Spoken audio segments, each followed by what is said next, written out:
देखिए इंग्लिश में हमारा कंजंक्शन चल रहा था। अगला है यूज ऑफ बोथ और एंड। बोथ और एंड को जोड़ना है, सेंटेंस कैसे होते हैं। इसका प्रयोग भी शब्दों अथवा दो खंड को जोड़ने के लिए एंड की तरह ही होता है। जैसे एंड लगा रहे थे बहुत सारे वैसे आएंगे, कॉमन सब्जेक्ट आएगा या डिफरेंट शेष वाक्य आएगा। अगर शेष वाक्य डिफरेंट है तो सब्जेक्ट अलग आएंगे। देखिए इसका पहला है दो अलग अलग सब्जेक्ट होने पर वाक्य को जोड़ना। तब क्या होता है कि दो वाक्यों में सब्जेक्ट कॉमन नहीं होता है, कॉमन होता है ना, कॉमन होता है तो कॉमन नहीं, सही ना, कॉमन नहीं है, कॉमन नहीं होता है सर, कॉमन नहीं होता है। ऐसी स्थिति में वाक्य का शेष भाग कॉमन होता है। हम पहले बताया अलग अलग सब्जेक्ट है तो कॉमन सब्जेक्ट होगा नहीं, लेकिन जो बाकी सेंटेंस होगा वो पूरा शेष सेम होगा। इस प्रकार वाक्य ऐसे जोड़ते हैं, प्रकार जोड़ते हैं दो भिन्न कर्ताओं से पहले, दो भिन्न कर्ताओं में, यहाँ देखो यार रुकना ना, दो भिन्न कर्ताओं में पहले अलग सब्जेक्ट के पूर्व में बोथ लगाना है। पहले जो सब्जेक्ट आएगा उससे पहले आपको बोथ लगाना है तथा इसके बाद में एंड, तथा इसके बाद में एंड लगा दिया दूसरा अलग सब्जेक्ट, तो एंड के बाद दूसरा अलग सब्जेक्ट आ गया। इसके पहले बाद में दोनों वाक्य के कॉमन भाग को, दोनों वाक्य के शेष भाग को सब्जेक्ट के बाद, दूसरे सब्जेक्ट के बाद लिखना है, दूसरे सब्जेक्ट के बाद आ रहा है। इस पैटर्न के अकॉर्डिंग हमें चलना है, इससे बोथ और इसमें एंड में। तो पहला है सब्जेक्ट को क्या बोलते हैं अलग अलग, या राम है या राधा है, अलग अलग हो गए। तो सबसे पहले क्या लगाओगे, both Ram and Radha, both पहला लिख दिया, दूसरी पहले first subject Ram and Radha, तीसरी एंड आगे, चौथा है second subject Radha, went to Jaipur. और कॉमन भाग क्या है, वेंट टू जयपुर, इसमें भी है, वेंट टू जयपुर इसमें भी है, दो बार है लेकिन हमें लिखना एक बार ही है ना, ऐसे दो बार लिखो तुम भी, went to Jaipur, went to Jaipur sir yes, went not W N to T है सर। अगर इसमें ऐसे आ गया हो कि राम गो टू जयपुर, हां सीता गो टू जयपुर, हां, तो अगर गो आया ना तो वेंट बदलना नहीं, बदलेगी नहीं, कुछ नहीं बदलेगा, केवल बदलेगी एक चीज, हेल्पिंग में बदलेगी, प्लूरल का प्लूरल हो जाएगा, 2000 प्लूरल हो जाएगा। उसमें नहीं होता, पहले कौन सा पढ़ा था, व्हाट आल्सो नहीं होता, इसमें हो जाएगा, इसमें होगा। इसलिए मैंने वो नीचे सेंटेंस लिख के बैठा ना, इसमें चेंज होगा। अगर इज अगर आ रहा है तो यहाँ आर होगा, Ram is go to Jaipur, हां, और Sita is go to Jaipur, is go to Jaipur, तो Ram both Ram and Sita are go to are हो जाएगा वो तो, बाकी वो सब रहेगी, लेकिन वो जो हेल्पिंग को चेंज होगा, यानी कि जो प्रेजेंट टेंस है, प्रेजेंट टेंस रहेगा प्रेजेंट ही, लेकिन प्लूरल हो जाएगा वो। इज तो ऐसी है कार बताता है, प्रेजेंट सिंपल में भी इज लगाते हैं। ये कभी सेंटेंस बोलचाल की भाषा में यूज किया जाता है ना, Ram Radha is go to Jaipur, तो राजा जयपुर जाते हैं, क्यों लिखा फिर आपने, है के रूप में लिखा ना, तो फिर उसका इज का आर करना पड़ेगा दो शब्द होने पर। चलिए आगे,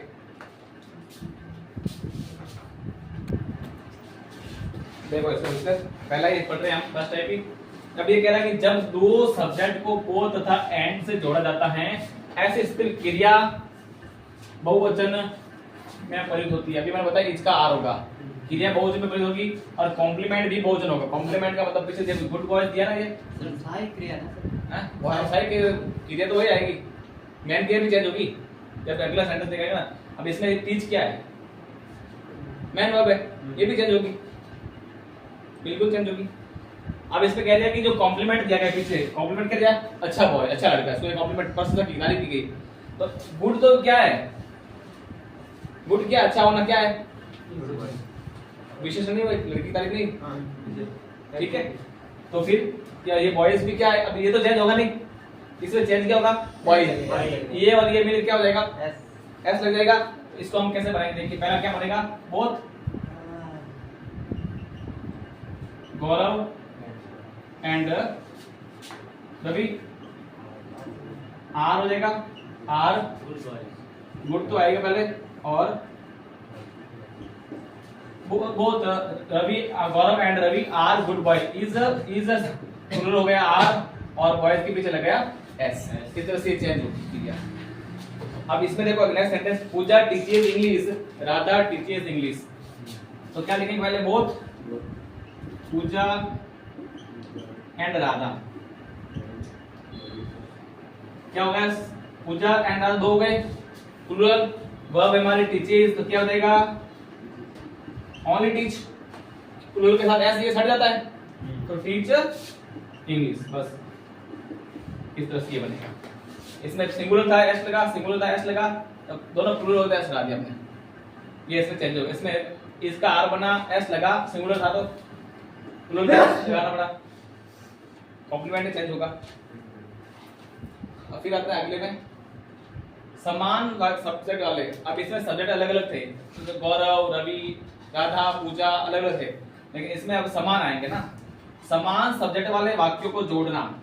जब दो वाक्यों में सब्जेक्ट कॉमन होता है तो प्रथम भिन्न शब्द के पूर्व में बोध लगाते हैं। पहला जो भिन्न शब्द होगा, ये रहा पहला भिन्न शब्द क्या है, अ बुक, अ पेन। पहले भिन्न शब्द में अ बुक के पहले बोध लगाते हैं, दूसरे फिर उसके बाद एंड लगाकर दूसरे वाक्य के सब्जेक्ट को छोड़कर उसके बाद एंड लगाना है और दूसरे वाक्य को छोड़ करके द्वितीय जो भिन्न शब्द है वो लिखना है। कैसे लिखेंगे देखो, सबसे पहले कह रहे हैं कॉमन सब्जेक्ट लिखो, ही बॉट, पूरा एक साथ आएगा ना, कॉमन है ना, तो ही बॉट आ गया। फिर आएगा बोथ लगा दिया। प्रथम भिन्न शब्द क्या है, अ बुक, और फिर एंड लगा करके ये कह रहा द्वितीय सब्जेक्ट को छोड़ देना है, तो ऐसे आ गया कॉमन है, और पीछे बता क्या, अ pen. He bought both a book and a pen. उसने दोनों, एक किताब और एक पेन खरीदा। ठीक है, और एग्जांपल्स तो एक दो और कर लेते हैं। देखिए एग्जांपल लिखो इसका और,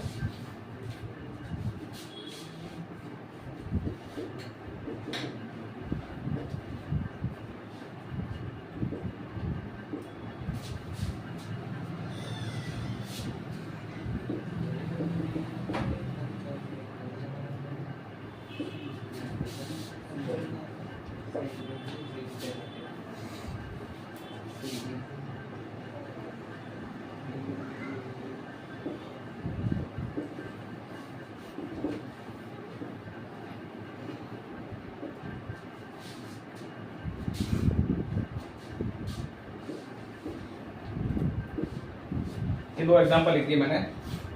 देखिए पहला है she is beautiful, she is talented, और दूसरा है the way was long, the way was rough. अब इसमें देखो सब्जेक्ट कॉमन है, ठीक है, सी आ रहा है, तो बनाएंगे कैसे इसको। सबसे पहले सी का तो सी लिख देंगे, सब्जेक्ट अब एक ही लिखना है, चेंज होगा नहीं इसमें, तो क्योंकि सब्जेक्ट एक ही रहेगा। सी इज क्या है, बोथ ब्यूटीफुल एंड टैलेंटेड, बहुत ब्यूटीफुल हो जाएगा, और अलग दूसरा क्या है, टैलेंटेड है ना, ये हो जाएगा टैलेंटेड। इसको बनाओ, द वे वाज लॉन्ग, रास्ता लंबा था, द वे वाज रफ, और रास्ता क्या था, कच्चा था। तो द वे वाज तो कॉमन है पूरा, द वे वाज, बोथ आएगा पहले, लॉन्ग एंड रफ, इस तरह से ये बनेगा।